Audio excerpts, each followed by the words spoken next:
What's up, everybody? Welcome to 5 West 3 Raw TV. Now let's get into some shit. Now, I'm not looking to expose any specific company or product. We're going to talk about some shit today, okay? So bear with me. Back when I started GIFD Labs, I promised that I would not put out a pre-workout because I didn't want to compete with other companies. And everybody was doing this fucking, like, load your shit up with stims thing. And I was like, unless I can do something different, I'm not going to do it, which I did. So I came out with Premazine. Now, we're going to get into what Premazine is later on and why I put the formula here together. But I'm seeing an alarming trend here now that's actually starting to piss me off because the companies should know better. And if they don't know better, then fuck, they shouldn't be producing supplements. But if they do know better, then they're trying to scam people. So this thing that I'm seeing recently, a big thing about pre-workouts is, recently I'm seeing that people just make a fucking product. They throw everything that they can in there. They look at someone else's product. They throw everything else that they can, either to increase the dosage or find some other shit to throw in there. And it's like everything but the kitchen sink. And they go like clinically dosed. Well, first of all, clinically dosed, what does that mean? Because when you study one ingredient, clinically dosed is that one ingredient. When you start adding ingredients, that clinical dosing can get you into a lot of fucking trouble because when combined, they cause synergy sometimes. And that can give you a fucking heart attack. People don't even realize that. You can have all sorts of problems by combining things without knowing how one affects the other. And 90% of these companies have no fucking concept. They just throw them together and they go clinical dosing. And that tricks you into saying, well, the study was done with this dose over here, and that's what's in the product. And they got 13 things in there, all with the clinical dosing. That's actually dangerous if you don't know how they work together. Now, that's one problem I have. The other problem I have is the newest thing that I'm seeing, all-in-one pre-workouts. Now, for a while, there was the high-stim pre-workouts and there was the pump pre-workouts, right? All of a sudden now, I'm seeing left and right, the high stim pump pre-workouts, everything in one. You get everything. You get energy, you get stimulated, you get a good pump. Hang on a second. Let's pump the brakes for a second. My question is this: how the fuck are you going to put things in a product, one that dilates the blood cells in the capillaries and the vascular system to allow more blood to flow through, and at the same fucking time put a product in there or an ingredient in that product that constricts those blood vessels and doesn't allow the blood to go through? So realistically, you can't have something constricting and then dilating those blood cells or those veins and those capillaries. So one of those things isn't going to do shit. Either one of those things, the ingredients in that product, is going to constrict those capillaries and veins and not going to allow the blood flow, or the other thing's going to open them up and you're not going to have the vasoconstriction because the stim isn't going to work like it's supposed to. If that stim is working like it's supposed to, it's going to constrict them, and no matter what you do, it's not going to open those fucking capillaries unless that stim is out of your system. Now, there are companies that load up their products with multiple stims too. I'm not going to get into fucking what's in products or any individual products or certain people. I don't give a fuck. I'm saying in general, if you have a pre-workout, and everybody has gone fucking apeshit over pre's in the last 10 years, if you have a pre-workout that claims to give you energy through stimulation, right, as well as a pump, you need to know what the fuck I'm talking about right now. So hang on.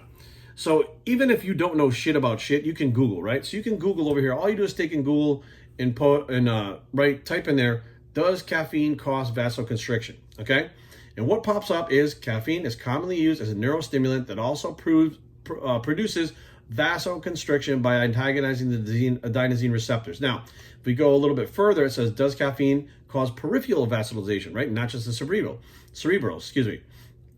In spite of the indirect vasoconstrictor effect produced by caffeine, it's important to point out that chronic consumption of caffeine creates a tolerance to its adenosine receptor effects, meaning this caffeine, this nutrient that's in your pre-workout, does cause a vasoconstriction of your peripheral, okay, your peripheral vascular system.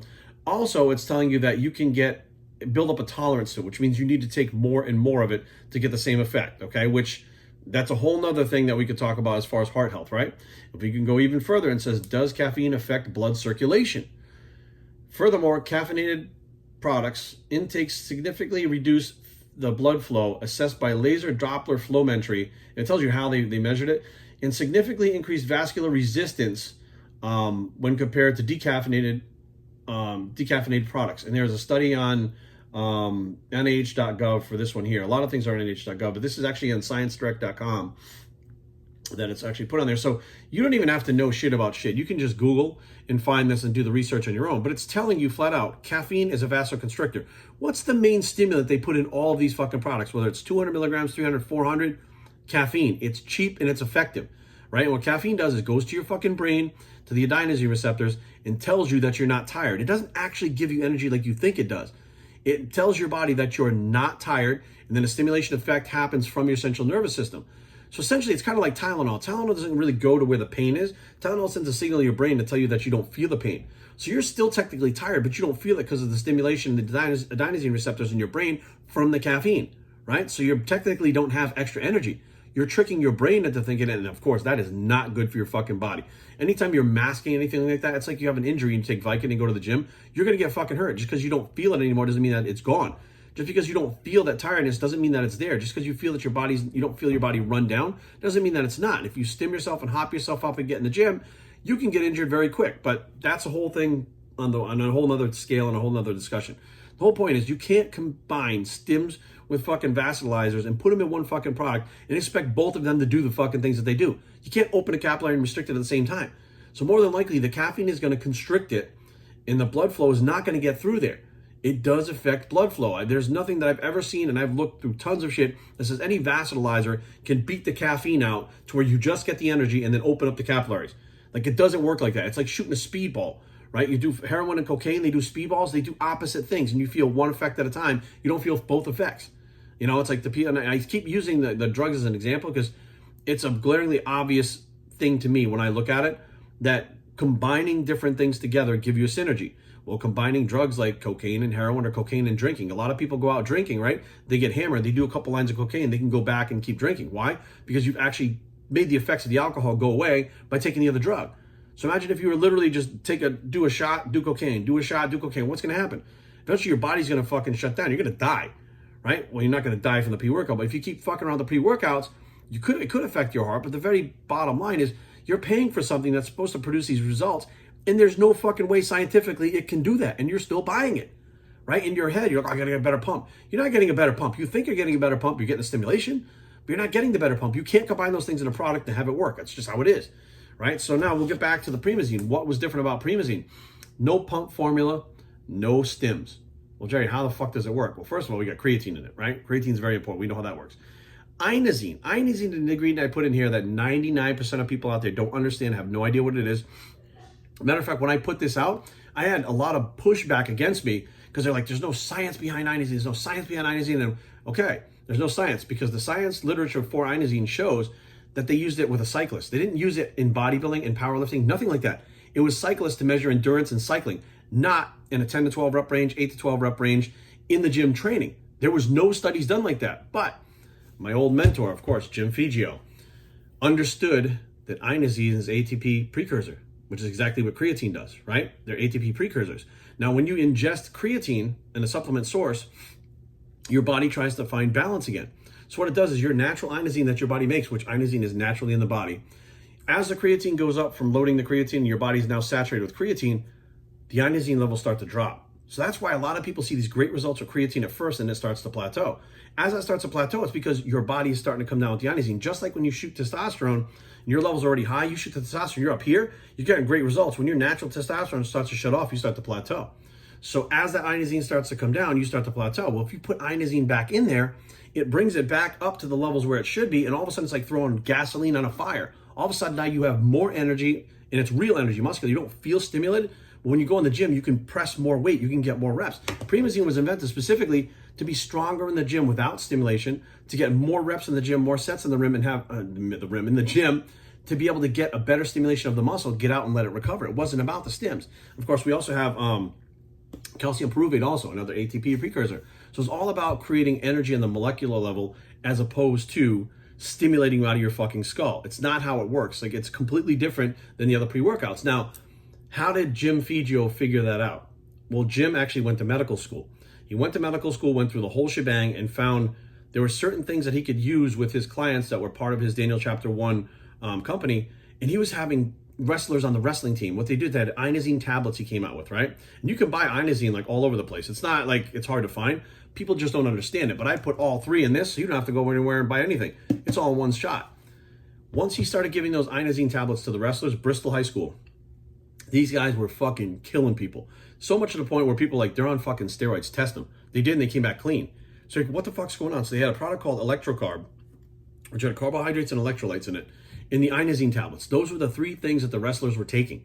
And they would be on the mat just fucking knocking these people fucking down. And in between matches, they would chew the inosine up and swallow it with the electrocarbs. So they would be carved back up, plenty of electrolytes, and the inosine will replenish their ATP. This is before creatine was even around. Creatine wasn't even invented yet. And inosine was the original creatine. People don't even know that. Next thing you know, these guys are getting on the mat and fucking throwing them all over the place. Well, it didn't take long because my cousin was actually on that team. My cousin Keith was actually on that team, and he was on the program. He was a little fucking monster. Anybody that was on that program was a monster because Jim knew what the fuck was going on. So I wound up using some of the supplements. I wound up getting on the program, and then I wound up actually working there and becoming really close friends with Jim and Joe Pacheco, who was the main guy who was working there with Jim at the time. And I wound up working there and then started picking their brains and started learning. And that's where I learned a lot of stuff about herbs, vitamins, supplements, you name it. We were learning everything because Jim's wife was a naturopathic doctor. She was actually a natural doctor, herbologist, it was a naturopathic doctor, a naturopath, I think they called her. She was actually a licensed naturopath. So I started learning about herbs. I started learning about vitamins. I started learning about other nutrients that like inosine that nobody knew about, right? He was one of the first people that were using like MCTs. It would be before John Perillo.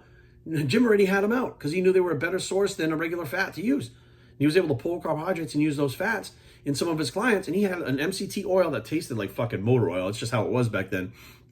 He was so far ahead of his time that when I was formulating the pre-product, I said, you know what, let me dive into that inosine a little bit more. And back then, creatine wasn't available. So I had to do the research myself and find out that when creatine levels go up, inosine levels adjust and come down. So then I started going, well, what the hell happens if you bring them up? And there really was no literature. It was like no literature. Like, we don't have anything. I'm like, shit, well, if they haven't used them with, competitive bodybuilders, then we need to try it. I formulated this product, started to use it with myself, other clients. It's the craziest thing. You take this product, you don't feel it. You don't feel any kind of tingles from any of that bullshit A-beta-alanine. You don't feel any hype from any caffeine. You don't feel anything. You're just like, whatever. You get in the gym and all of a sudden the weights feel fucking light.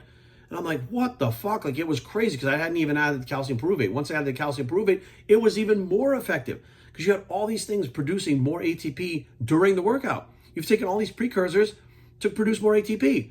What produces that energy in the gym when you're training? Glycogen, Jerry. What does your glycogen get broken down and turned into? ATP. ATP is the energy molecule. So, and also we do have 10 grams of carbohydrates in here, fast-acting carbohydrates, that again are ATP precursors. So we have the carbohydrates, we have the inosine, we have the creatine, we have the calcium pyruvate. What the fuck are you going to get that's better than that? You throw caffeine in here, it doesn't work the same. You throw some kind of pump product in here, it doesn't work the same. It's specifically to make you bigger and stronger in the gym while you're training. Train harder, train more effectively, get out of the gym and let your body recover and overcompensate and grow. And that was why I came out with that product. And now I'm looking at it, I'm like, I'm so glad I came out with this product because all this other shit that's on the market, I'm like, it's a matter of time before you guys figure it out. There's going to be some dumb people out there that'll keep buying the shit because they love the caffeine. But eventually I see these guys that are all stimmed out of their minds. Eventually they don't wind up back in the gym. Eventually they wind up going off and doing other shit. It's not like a lifestyle for them. It's like something they're just doing like a fad. And they buy the latest fad. Like, I'm going to be honest with you guys. There's a new company that put out a fucking Ninja Turtle pre-workout. What the fuck do the Ninja Turtles have to do with fucking working out whatsoever? Well, these Ninja Turtles on the fucking Raphael, Donatello, Michelangelo, and what is this, 4 of them, right? Leonardo, were they out there fucking pumping weights or something? I mean, they were monsters. I mean, is this the pre-workout that they took when they were working out? Like, it makes no sense. It's a fucking fad. It's a gimmick. It's just completely bullshit sales tactics that people are like, oh, I got the Ninja Turtle workout. What the fuck? So what? What the fuck? You think Mr. Olympia's out there fucking getting ready for the Olympics? Like, oh, I'm not going to win the Olympia unless I have my fucking Ninja Turtle workout. What the fuck? Like, I just look at this and I'm like, I don't know why the fucking industry has gone in this direction. Hey, more power to these companies that are doing it. That's their gimmick. That's their style. And they get young kids that don't understand fucking anything buying it. I get it. But I want fucking results. I want results fast. I want my people to get results fast. I don't want to fuck around. If you can get 5 pounds of muscle in 2 months instead of fucking 12 months, then that's what I want. So I'm going to find a way to make that more efficient to be able to get that muscle in my frame and then have that muscle so I can keep building to the next goal. I'm not into this fucking going, well, I have one that's got a Ninja Turtle on it. I'm going to use all different ones 4 months in a row so I can really complete the set so I can have all the fucking jugs. Dude, what are your workouts like if you're running around with a fucking Ninja Turtle pre-workout in your hand? What the fuck? So anyway, you guys, look, do some research on your own. This is available right now on bioctraining.com. It's also available on amazon.com. We do not have a huge supply of this, okay? Creatine is in short supply. It is almost impossible to get creatine right now. This was the last run that they had before the big, problems with the shipping and stuff like that, and the problems with getting the creatine here. It's going to be about 1.5 years before creatine supplies are fully back again. So I don't even know if we'll be able to get another run of that or not. But we have it right now. It's in stock. Get it while it lasts because it's not going to be here very long. I'm telling you guys right now, think about what I said. Go research. How the fuck can you take a stim that constricts your capillaries and then take something that pumps it up and expands them at the same time. How does that work? How does your body expand and contract at the same exact time? Even the muscle has to expand and contract one at a time. You can't do both at the same time. It doesn't go anywhere. It just sticks, right? Yeah, think about that shit. BioStrengthTraining@gmail.com. Leave comments down below, but don't fight. BioStrength.com is a blog. It's a think about that shit bicep. There it is. And we are